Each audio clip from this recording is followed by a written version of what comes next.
Right, I'm going to have a go at silk screening onto Eco jewellery blanks today, as totally inspired by Claire's Crafty Corner. Silk screen is something I've not done since I was at art college, which was a hell of a long time ago. I'm talking nearly 40 years. Anyway, as inspired by Claire, I got these. So let's see if we can silk screen onto Eco.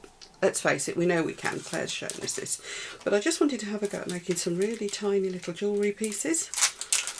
And again, I know if you want to see more on this particular method, then Claire's Crafty Corner is where to go look, because she's done loads of this sort of thing.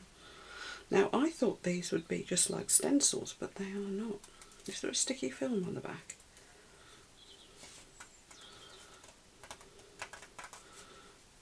I thought they stuck down. See, I thought these would be self-adhesive. Well, let's try. Shall we just go straight in and see what happens? We've got a heart one. That seems appropriate with Valentine's Day coming up.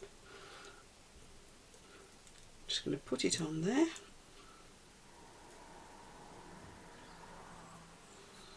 This is just acrylic paint, by the way. I think that's all Claire uses.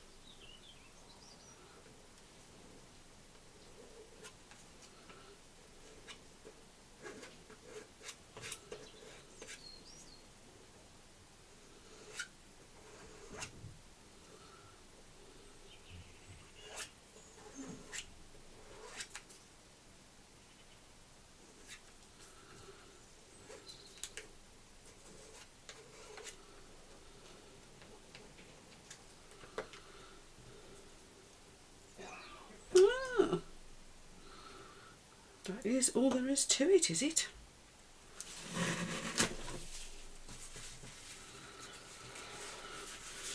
Excellent. Now, how to clean it? I'm guessing I run it straight under the tap. Okay, so we've done one. Sort of. It's not very good, is it? Okay. That's quite sweet. Anyway, the other one I want to try, now I know, kind of worked out what I'm doing. I honestly thought those would have to be self-adhesive to stay down, but they just don't. That's amazing. These, by the way, were from Temu, I think. Is one Amazon, one Temu? Can't remember. But they're only cheap. So I particularly wanted to have a go at this little leafy one. And I want to do it with metallic paint. I know that might sound a little bit odd. Now, what I was going to say about these blanks, that is such a chunky blank that you could probably just wax it. These all are actually. I don't know about that little guy, but I think you could probably just wax these if you can do it without smudging the images. However, I am going to coat it with UV resin. When I say get away with, I mean they're so chunky. That one's going to be brittle. Look, it's very thick. But these are really chunky. They're not going to be brittle at all. Actually, shall we have a go at waxing that one? Now I'm just shaking my paint up, because this hasn't been used in ages, but it is a Deco Art metallic acrylic paint. Now what's awkward about these is they're so tiny and fiddly, these little jewellery pieces.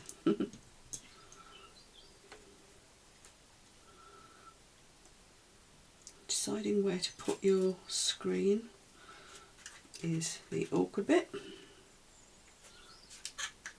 I wonder if you can put this straight onto the doodah, actually. Would that be easier?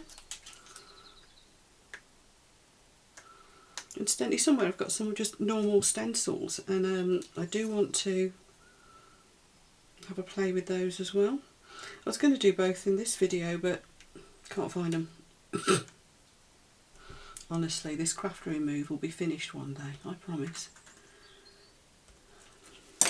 Then I'll be able to find stuff and know what I'm doing. Now, I would say probably to do this, it'd be wise to actually stick your piece down and be working on a sticky mat or something, you know, like your Cricut mats or whatever.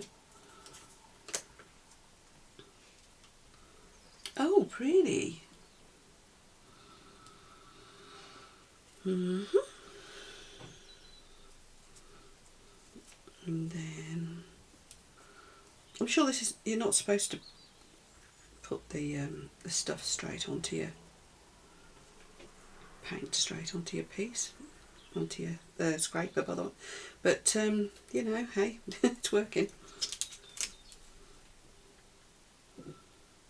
If there's a lazy way of doing something, I'll find it, trust me.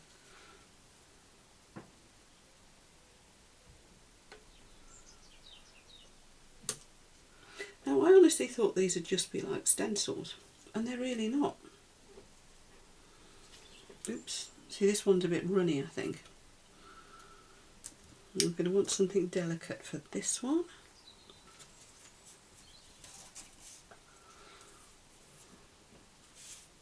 Now let's put some half a daisies on it.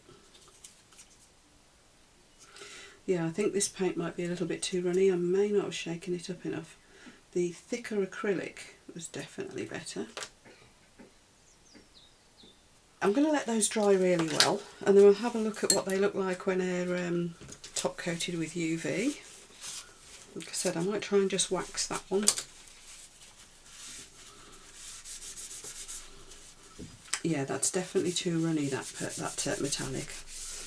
Probably should have thickened it up a bit first. Never mind. It's a pretty effect. The leaf one, I love that. That's gorgeous. Of course, you could turn it over and do the back as well, and you know, you can do what you like, really, can't you? But I'd seen Claire doing this, and I just really wanted to give it a try. So I will see you in. I'm going to let them cure for dry or whatever for an hour, because I want to make sure they're completely and utterly dry, and then we will have a go at say waxing and top coating, just see what happens. See you later. Next job is to answer the question, can I wax it? So if you wanted to leave it with this sort of a natural finish.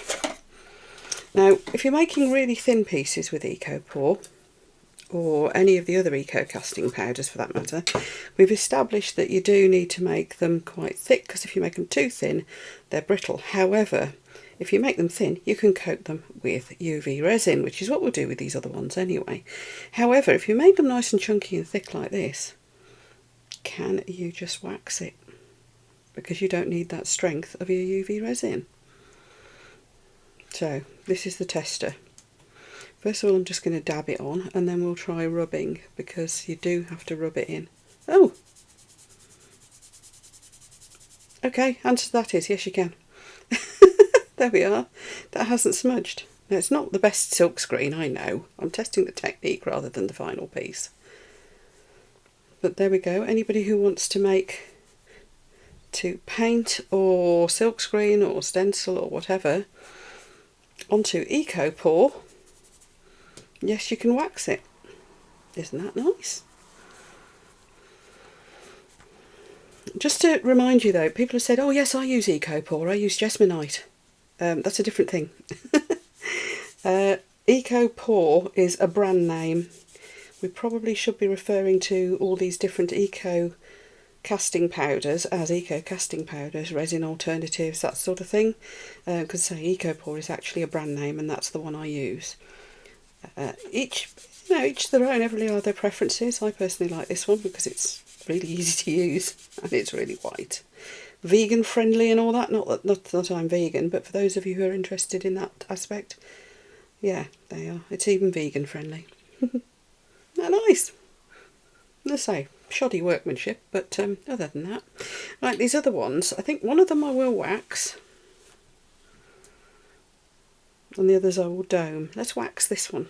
Now I know I can do this, because I want to see if the metallic paints behave well too. Oh yeah, that's rather nice, isn't it? Wax I'm using is from Boo and Nicole, by the way. I've got a discount code for you down below for that as well.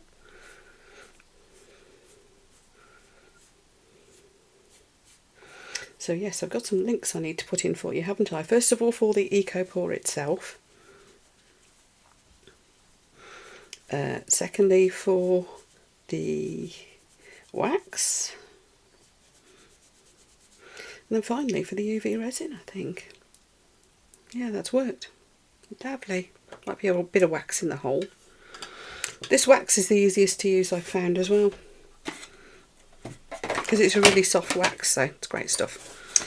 Yeah, I have discount codes for all of this, so do have a look in the description below for them. Just click on where it says more. You'll see below the video there's a bit where there's a bit of text that's cut off, and it's the information about the video, and down below that you will see that there's a whole bunch of discount codes for you. Right, let's have a go at the top coating with the ultraviolet curing resin then. I'm going to use my Apex ultraviolet curing resin for these. So the resin and the Eco Pour, they're both from Just For You online, so that's the one to look for. Down in my description, as I said.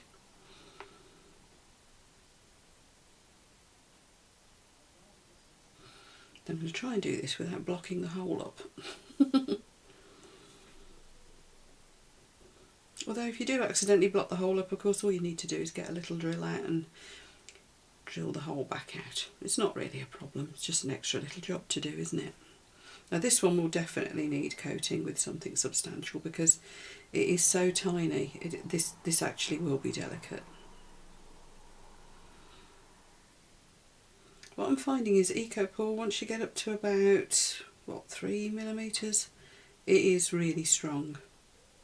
That seems to be my rough guide of, rule of thumb so far. And then you can get away with either just waxing it or whatever. However, with anything thinner, then yeah, can I suggest you do coat with something? And it needs to be something that'll build up, something substantial. So it could be epoxy resin, it could be UV resin. I just think because Eco Pour cures in about half an hour, so it's a quick cure, then you're probably going to want something quick to go on the top as well, because these are seriously quick makes. And so yeah, I would suggest UV resin. Just taking the bubbles out there, and I'm going to grab my UV lamp up, which I've buried.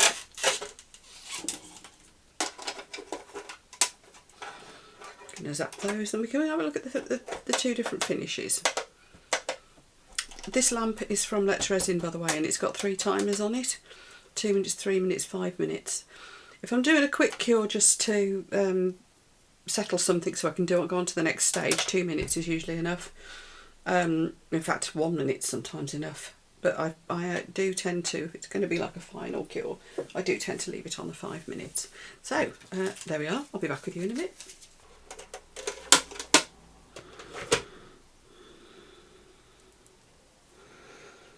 And there we are. Isn't that pretty? Let's say the least skillful silk screening you will ever have seen. I'll probably wax the back of these as well, just to give them that little bit of protection. But just bear in mind that the wax doesn't give any real strength. It seals rather than strengthens, whereas if you coat it with something like UV resin, it's going to add to the strength. Not that that piece needs it, it's chunky as hell, but with this little piece here, it's made the world of difference, I'm sure. And you could in fact do even more, you could coat the whole thing. So let's have a look at these all side by side. Yes, I am not very good at silk screening, but that was my first attempt, so I hope you'll forgive me. But we've proven that we can just use normal acrylic paints, metallic acrylic paints, we can UV coat over the top, which I think we all knew we probably could, but what we have discovered is that we can wax over the top as well to seal them as a nice alternative. Now if you're making sort of more homeware type things, you're probably going to want to know that you can do that, but the primary objective of this video was to look at, again, at little jewellery pieces or, dangles to go on keychains and things like that. Small pieces. But yeah, absolutely you could replicate this up to bigger pieces. Right, if you found this video useful, you know what to do. The buttons for you to click are all down below. Find that YouTube will recommend something for you to watch next. So thanks everyone, and I will see you for the next video. Bye!